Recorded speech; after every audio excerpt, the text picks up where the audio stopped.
अस्सलाम अलैकुम स्टूडेंट्स। आज करो स्टार्ट ट्रायंगल्स चैप्टरुक पांचम लेक्चर। यथ लेक्चरस मज करो question number 6 simplify, question number 7 simplify तो question number 8 simplify. Question number 8 अमि एक्सरसाइज 7.1 लास्ट क्वेश्चन। अथ सह एक्सरसाइज कंप्लीट। नेक्स्ट लेक्चरस मज तुलो दोयमि एक्सरसाइज हज थार्म कह तुम करो प्रूव। ठीक छा। चलो करो question number 6 simplify. Question number 6 क्या वनन? क्वेश्चन नंबर 6 वनन in figure given AC is equal to AE, AB equals to AD, angle BAD is equivalent to angle EAC, show that BC equals to DE। यह बनकन figure दिथ दपन यथ figure मज AC side बराबर AE sides, AC बराबर AES। Clear छा? तो sorry AC बराबर AES तो AB side बराबर ADS। अम मजीद एंगल BAD, एंगल BAD यह एंगल यह बराबर एंगल EACS। ठीक छा? ज्यादा बेहतर गस अगर दोनों ट्रायंगल करो असेंबल। अस क्या कर मालूम show that BC equals to DE। अस वन कि BC साइड छा बराबर यथ DE साइडस। अगर वो यथ पे नुन कह हिसाब अत क्वेश्चनस मज समझ यह नुन कत पे कर सिंपलीफाई। मगर ये क्वेश्चन ये फिगर असेंबल करान अम मज करान ट्रायंगल नबर अस असल पे गसन गेस कि कत पे करो सिंपलीफाई ताकि अस नेर BCDES बराबर। ठीक छा? थो नजर क्या करो गोडनेथ दिम बह नजर बूच यह BC साइड ती DE साइड कमन ट्रायंगलन मज BC साइड यह BC साइड में यह कि ABC ट्रायंगलस मज तुलतन ABC ट्रायंगल बनातन यन। तो DE साइड यह कि DE साइड यह ADE ट्रायंगलस मज बनातन यह कि बनकन ADE ट्रायंगल बनाया। गो ये दोनों ट्रायंगल बन बनकन अम पे गस वो ईजी गेस कत पे करो सिंपलीफाई। अगर इन दोन ट्रायंगलन में वो गोडनेथ इन दोन ट्रायंगलन मज गिवन दिथ AB साइड बराबर कत ADS पे गिवन AB साइड बराबर ADS यह राजा गिवन। तो AC साइड यह AE साइडस बराबर AC साइड यह AES बराबर यह गिवन कंडीशन। गो इन दोन ट्रायंगलन मज द्राय ज साइड बराबर यह द्रा बराबर यथ यख द्रा बराबर यथ। वह अगर यह एंगल नेर ना बराबर यथ अस बनो SAS कॉन्ग्रेंसी एक्शम अमे एक्शम सत बन ट्रायंगल्स अस कॉन्ग्रेंट। मगर वह दिमो नजर एंगल A कह दप तो गेस कि सर ये एंगल A मकलो ठीक सही ये गई ट्रायंगल कॉन्ग्रेंट। मगर अगर सरसी फिगर कुन दिख नजर यह BAC एंगल कुछ BAC एंगल यह यपर यह एंगल EAD कुछ EAD यह ये पे योत्ता यह एंगल गो ऐ वन कि एंगल A कह लिख कॉमन ना यह एंगल कुस एंगल यह एंगल BAC यह BAC यह EAD यह एंगल ये ज एंगल चे बराबर नेरनी तेल नेरनी चे triangle congruent by side angle side axiom. वह मस एंगल कत पे नेरन पान बराबर। अगर फिगर कुन दिमो नजर अस ओड़े BAD एंगल बराबर EACS अस ओड़े BAD यह कि यह एंगल हन ओड़े कत बराबर EACS निकला बराबर। मगर ऐ पता यह ट्रायंगलस मज काश BAC बराबर BAC काश यह एंगल बराबर कत EADS यह EAD की पे योत्ता। मगर अगर तुम इन दोन एंगलन सनियो यह एंगल बराबर यथ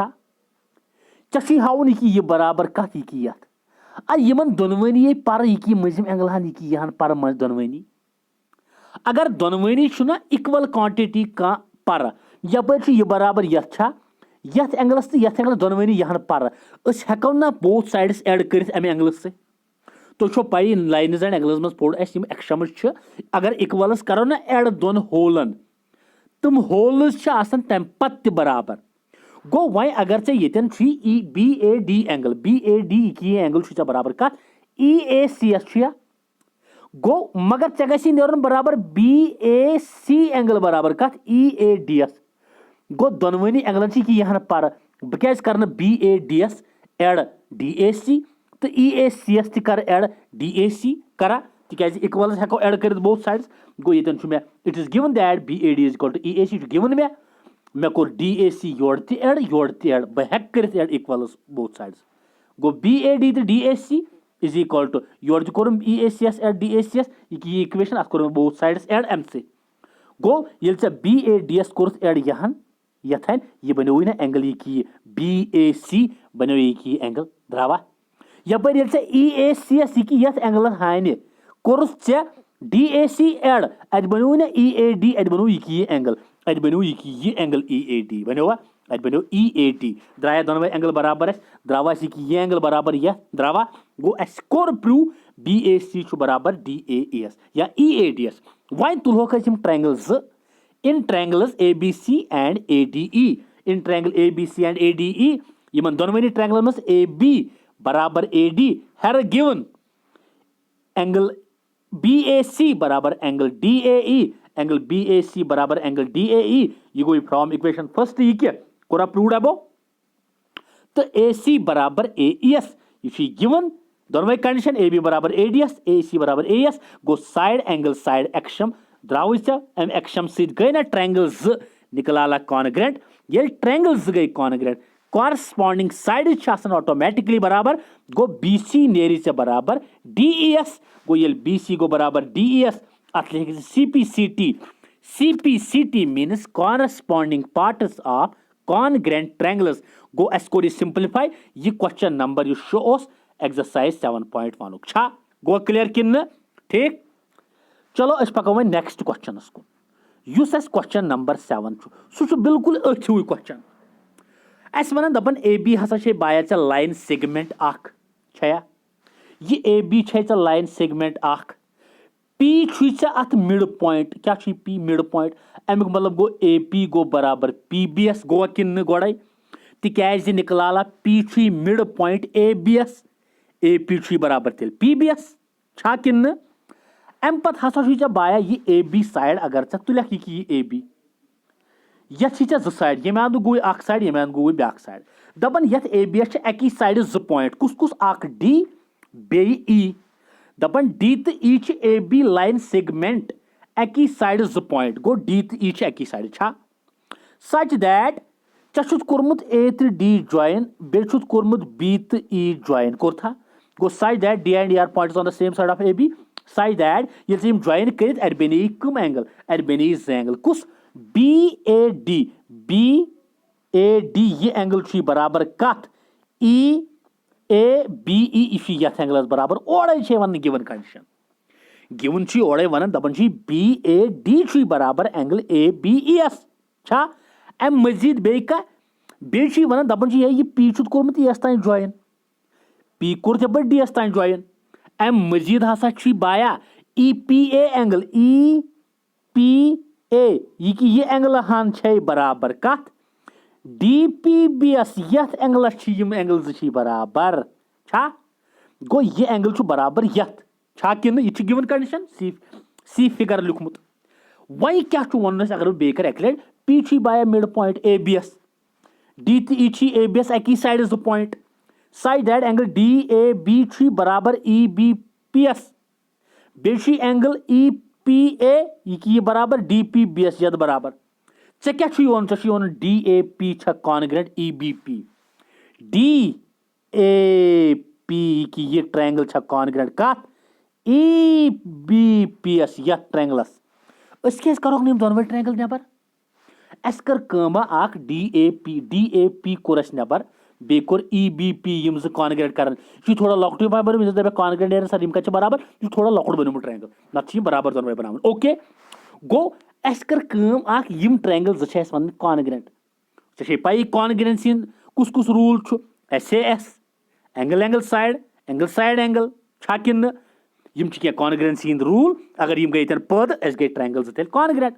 गो बह गस गोडनेथ अकिस गिवन कंडीशन पे कत पे बह वन ये बाया ये एंगल हना हसा बराबर यथ आ गिवन छुम ना यह कि गिवन ई पी ए बराबर डी पी बी एस क्या दुनिया कह ताकत रुकत यह कथ वनस कि ई पी ए बराबर डी पी बी एस आ गिवन वह कर कमा वह हाथ नजर ये अगर ये फिगर कुन सलख यम ट्रायंगल कर कॉन्ग्रेंट दित नजर सेकंड यमन दोन ट्रायंगल मन राजा डी ए पी एंगल बराबर कत ई बी पी एस ओर गिवन छा कि D A P D B A D या थस बी ए डी वुछ सा ये साइड एड ए बी ए डी कत बी ए डी एंगल युस सह कत बराबर चे बी ए डी एंगल कत बराबर angle A E B P वुछ सा वन दप सर बी ए डी गो सुई एंगल पी ए डी गो सुई एंगल मजस गि लफ्ज एंगल यून गो चे अतन कुस बी ए डी मतलब यह एंगल छुई बराबर कत यह एंगलस च मान एंगल ए छुई बराबर एंगल बी एस वन खुश कथ ओर एंगल ए बराबर एंगल बी एस गिवन ओर दित अमि मजीदा बाया ऐ ब्या चीज यह ए पी छु नो बराबर ऐ पी बी एस आ पी ए मिड पॉइंट ऐ कि वह अगर यह एंगल यद बराबर द्राव यह साइड यद बराबर वह अगर एंगल नेर ना पान वे बराबर अगर यह हाव ए पी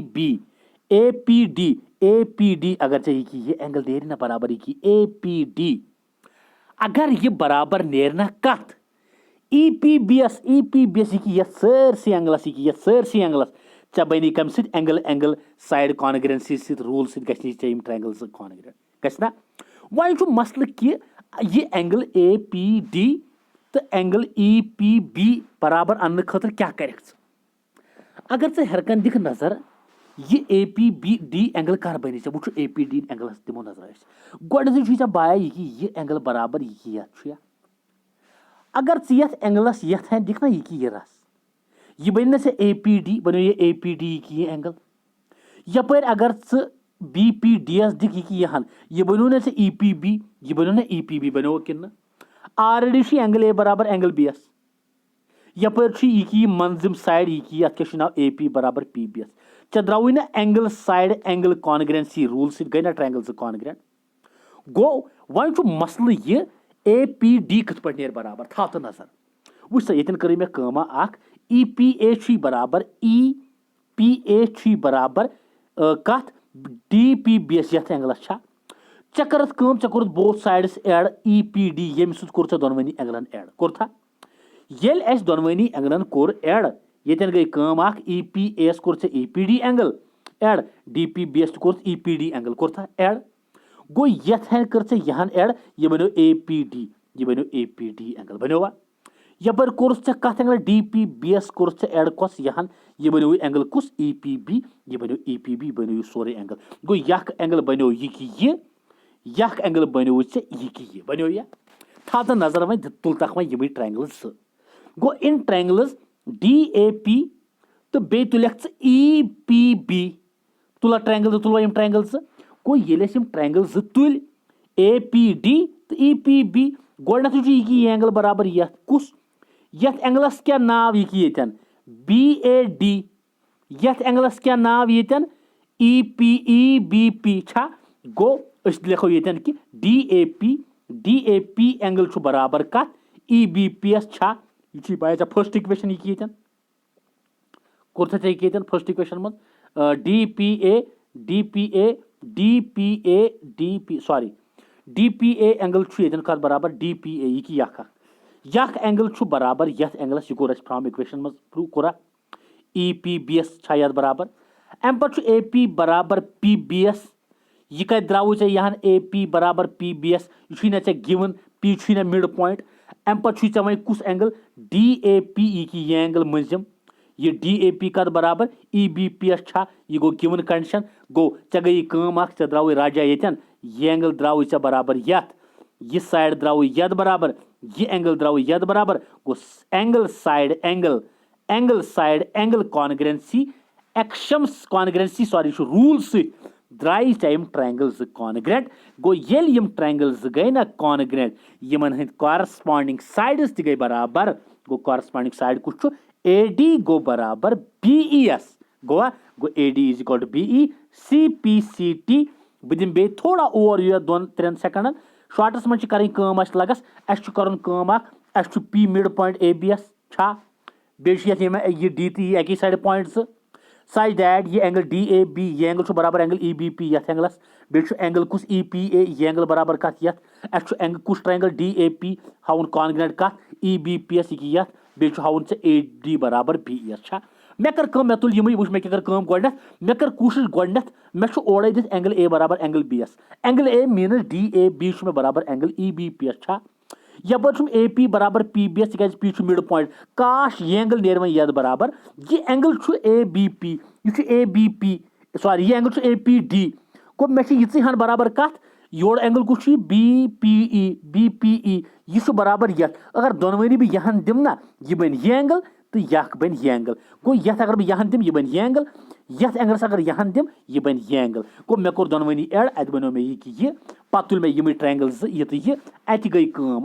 यह बराबर यथ यह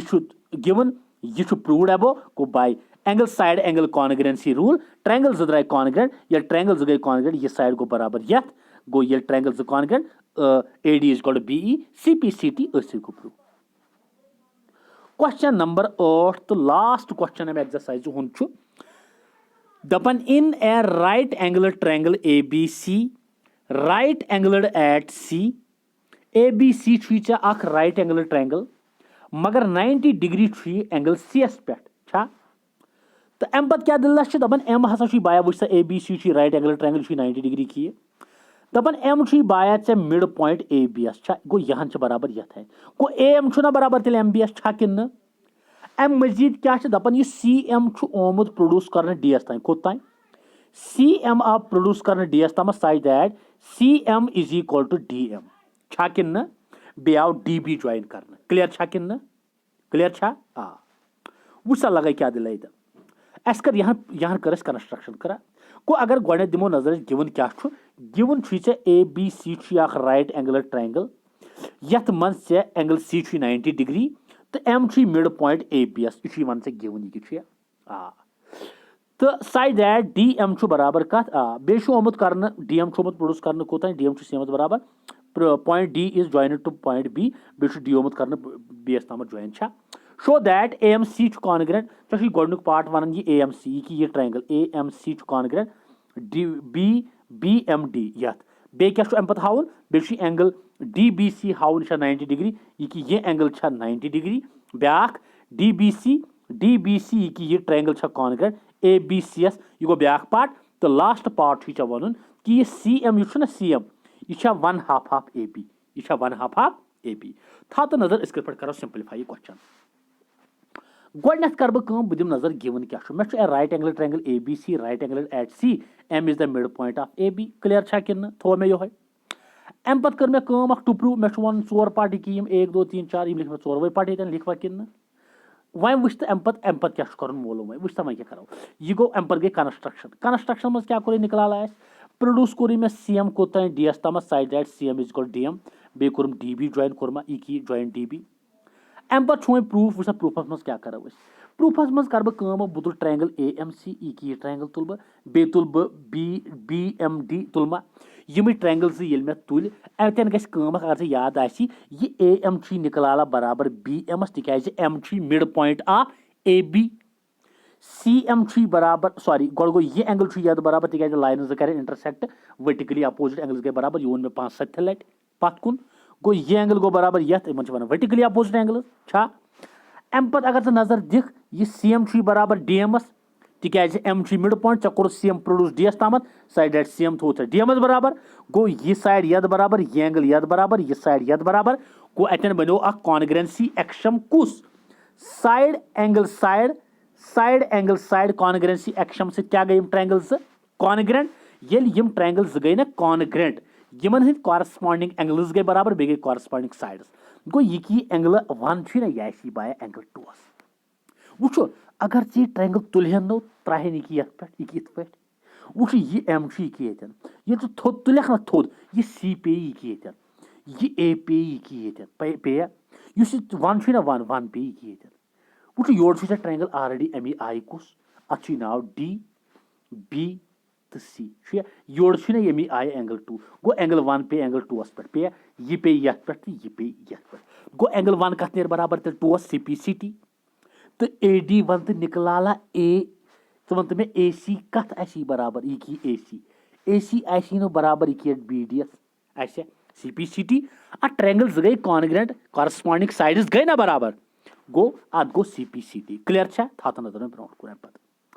अम पे वो मकलो ब्या पार्ट अम पे था नजर वन मे हावन ब्या पार्ट वो ये अगर नजर दिख यह गोक पार्ट तक मकलो वो A M C congruent B M D angle D B C right angle यह वो कर मोलूम यह पार्ट कर बह था नजर ये वे वन कि angle D B C right angle अगर ये फिगर कुन दिख नजरा यह डी बी सी नो ये ना 2 बराबर 1 यपर कर तो यपर 1+5 एंगल सी एस बराबर मगर एंगल सी ना 90 डिग्री छा किन बह तुलन डी बी सी पत करस एंगल सम प्रॉपर्टी था नजर ये in triangle D B C by angle sum property as पर होते नाव दित angle 2 plus angle B plus angle 5 160 angle 2 बदल दीजिए में angle 1 angle 5 8 plus angle D B C is equal to 160 मगर एंगल 1 प्लस एंगल 5 दित लगे ये नजर ये फिगर कुन angle 1 plus 5 angle C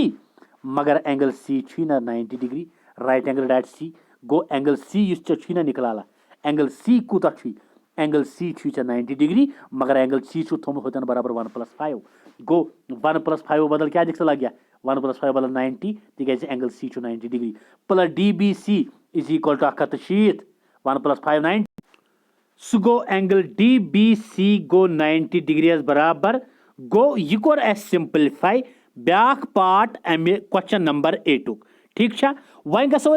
base parts कुन ब्या पार्ट कर सिंपलीफाई दपन बेस पार्टस मं डी बी सी हाउन congruent A C B S गो डी बी सी ट्रायंगल हाउन congruent D B C congruent हाउन ए सी बी एस अगर इन दोन ट्रायंगलन कुन दिमो नजर डी बी सी तो ए सी बी एस कुन गोडनेथै दित नजर कि ए सी ना ए सी बराबर डी बी एस गोडनेथै ये ट्रायंगल ए एम सी तो बी एम डी कर कॉन्ग्रेंट चे द्राव ना ये ए सी बराबर यह डी बी एस द्रावा ए सी द्रावा डी बी एस बराबर गो अत वन गोडनेथै प्रूव्ड अबो वन खा कि गो ए सी बराबर डी बी एस यह कोर अस प्रूव्ड अबो पत कुन angle A C B equals to angle D B C यह गो ईच 90 ए सी बी ओ सी गिवन 90 डी बी सी कोरुस ये प्रूव गो यम दोनवे द्राय वन ईच 90 गया यम कि गो यह साइड द्राव बराबर यख एंगल होद बराबर यथ बी सी निकलाला बी सी एस बराबर कॉमन गो ये गो कुस क्राइटेरिया यूज साइड मंजस एंगल साइड मंजस angle side therefore by side angle side congruency axiom D B C congruent A C B येल यम ट्रायंगल गई कॉन्ग्रेंट यमन हंद कॉरस्पॉन्डिंग साइड्स गई बराबर गो ए बी तेल बराबर सी डी एस या सी डी बराबर तेल कत A B S C D बराबर A B S C D गो ए बी एस बराबर मगर अगर से पेटमि फिगर कुन दिख नजरा यु सी डी ना सी डी निकलाला सी डी ना C M plus D M गो अगर चे सी डी चे C M plus D M लिखित मगर यह थी याद कि सी एम थोमुत डी एम बराबर अत एम मिड पॉइंट गो सी डी बदल दिख C M plus D M दिखा कि गो ये गो द्रावस लास्टस C D is equal to A B मगर चे कर चे दित सी डी बदल C M plus D M is equal to A B C M plus D M ना बराबर सी एम एस हरकन गो सी एम डी एम बदल गो C M is equal to A B C M गो 2 C M is equal to A B C M नेर यम ये गई डिवाइड सह गो C M is equal to 1/2 A B कर अमि क्वेश्चन 4 पार्ट सिंपलीफाई गोडनिक एम सी हाउन congruent B M D S यह तह हो दोम एंगल DBC 90 डिग्री यह कोर सिंप्लीफाई पत यह सोरे एंगल हाउन यथ कॉन्ग्रेंट यह तह हो लास्टस यह CM हाउन 1/2 ऑफ AB गो अस कर चोरवे पार्ट अमि क्वेश्चन सिंप्लीफाई अथ सत गई यह एक्सरसाइज 7.1 कंप्लीट नेक्स्ट लेक्चरस मज तुलो 7.2 ची थार्म तुम करो प्रूव ओके बिहु अल्लाह ताला सवाल अल्लाह हाफिज।